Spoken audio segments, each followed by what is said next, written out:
The gap between the rich and the poor is becoming increasingly steep worldwide. However, the United States has the largest discrepancy in the developed world.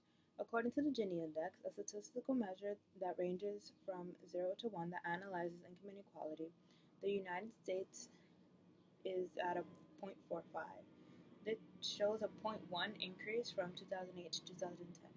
In order to fully understand and develop recommendations and solutions to these problems, we need to understand where income inequality comes from. Income inequality arises from the determinants of wage, education, technology, gender, race, unionization or lack thereof, globalization or free trade among developed countries and developing countries, and personal.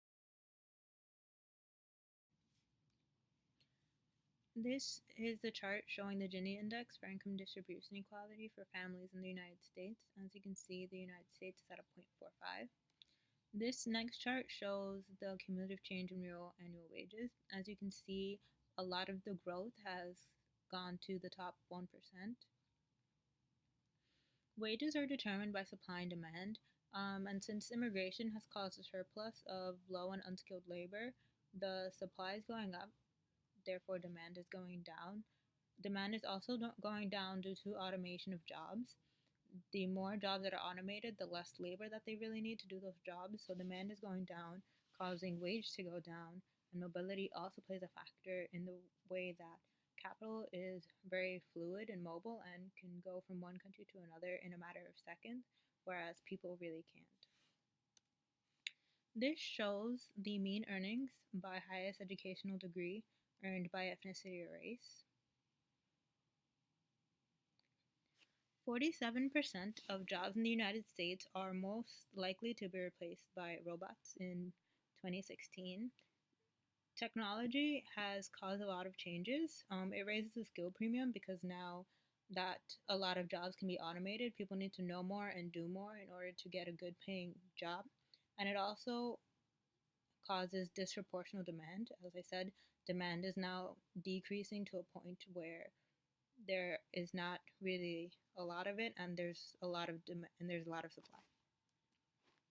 This next chart shows gender. This is gender also in addition to this is gender and income inequality decided by degrees. So as you can see, in the doctorate degree, a male would make $117,000 and a woman would only make $82,000. This is the Gini index for income distribution equality for households in the United States by race. So race also plays a large part in income inequality. As you can see, black people have a 0.5% have a 0.5 Gini index. Hispanic people have a 0.46, and white people have a 0.47, and Asian people have a 4.8. The average is 0.48, which is greater than the overall average in the United States. Unionization used to be a really big part of labor because it would give all of the employees a voice and they would have a lot of power. However, you can see that they are no longer as powerful because everyone is like kind of disjointed, and unionization reached an all-time low in 2015 and shows no signs of going up. Globalization plays a big part in job loss in the United States and therefore income inequality because of the offshoring and outsourcing of jobs.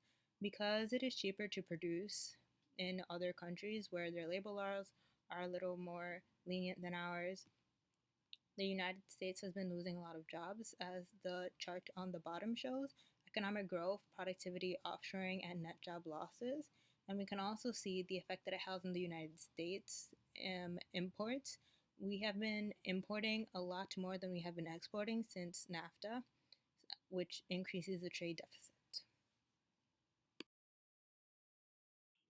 In order to truly tackle this problem, we need to come up with special programs that are targeted specifically for those most in danger of losing their jobs, low and unskilled workers. The programs will educate them and teach them new skills that will not be automated or will not be as easily automated, or they can even teach them how to supervise the machines that have taken their jobs. Solving the inequality brought about by education is going to be tricky because we need to make sure that everyone can enjoy a high standard of education regardless of their current income and whether or not they can afford a private school, which on average tend to have smaller class sizes and more individualized attention, thus allowing the students to grow more and learn more in a sense, and that leads them to get higher grades, and that therefore allows them to go to a better college. The world is more interconnected than it ever has been, and it shows no signs of becoming less interconnected. In fact, with the proposal of the TPP, or Trans-Pacific Partnership, the world shows signs of becoming more interconnected. Since it is cheaper to produce abroad, American companies have begun to offshore and outsource their manufacturing to other countries. The government has tried to prevent this by offering tax incentives to those companies that keep their manufacturing national. However, this has not appeared to be working since a lot of the companies have continued to manufacture abroad or import a lot of their materials. A possible solution for this is to look for a way to make American exports more attractive, such as depreciating the US dollar. Devaluing a currency in order to increase export is a common economic tool, and we see Japan has done this recently. However, due to the US dollar being a stable currency in the IMF and the World Bank, and the fact that it is a reserve currency, and that many countries have chosen to adopt the United States dollar as their currency, this will most likely do more harm than good. So we need to come up with a different way to prevent companies from outsourcing and offshoring so many of their production and manufacturing to the developing countries and then importing them, because as we can see, it's taking a toll on the unemployment rates of low and unskilled workers. Overall, it is quite clear that the United States has policies that have created, perpetuated, and increased income inequality.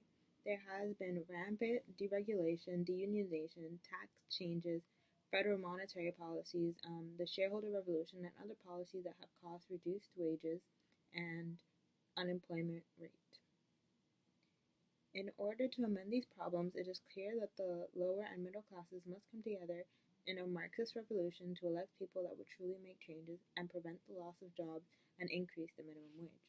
Inequality has proven to be a cycle. Those who have the money continue to accumulate wealth, concentration. As mentioned above, education has a lot to do with how much someone gets paid, which in turn has a lot to do with how much wealth you accumulate. For example, if you come from a wealthy family, you are more likely to go to a good middle school, which sets you on the right path for a great high school, which usually leads to a great college. Once you graduate from that great college, you can get a great job that pays well. Therefore, you can afford to go to a great school to get your master's degree, which allows you to get a higher paying job, which then allows you to pay for your children to get to good schools, and so on and so forth. Income inequality plagues a lot of the modern world, but the United States has been plagued the worst due to the fact that the government has not really made changing this a priority until recently. By raising the minimum wage, increasing education for all income types, and providing job training, there is hope for the United States to become a more equal country in terms of income.